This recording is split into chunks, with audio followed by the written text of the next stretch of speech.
Et effectivement, les récentes mutineries s'inscrivent dans un contexte de vive tension entre le chef de l'État, Alassane Ouattara, et le président de l'Assemblée nationale, Guillaume Soro.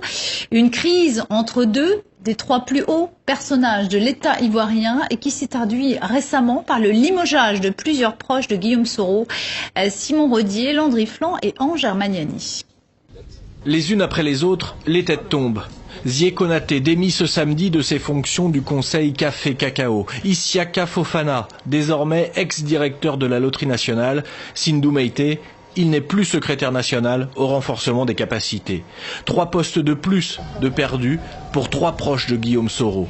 Zié Konaté, interrogé jeudi, sentait le vent venir. Dès que vous dites vous êtes Guillaume Soro, on vous chasse, on vous vide de votre poste. Il ne s'agit pas pour le président Alassane Ouattara de dire Guillaume Soro est mon candidat, non. Ce n'est pas ce que nous voulons. Mais qu'on ne l'empêche pas d'exprimer ses ambitions. Et quelles sont les ambitions de Guillaume Soro d'ailleurs? Celles pour 2020 peut-être, la prochaine présidentielle. La lutte pour la succession d'Alassane Ouattara paraît lancée. Le président semble ne plus tenir ses anciens alliés qui l'ont aidé à parvenir au pouvoir. Soro et Ouattara sur une même image en Côte d'Ivoire, c'est de l'histoire ancienne.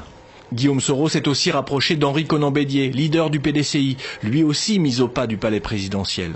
Le RHDP, la coalition au pouvoir, n'a plus grand-chose d'un ensemble cohérent. Qui au RHDP a le profil pour 2020? La question n'est pas encore traitée. Mais pourquoi a-t-on pu traiter ces questions préalablement avant 2010 et 2015 et qu'avant 2020, on soit là à tâtonner? C'est qu'il y a forcément un camp qui veut trahir l'autre. Alassane Ouattara aurait-il oublié ses amis pour sa succession?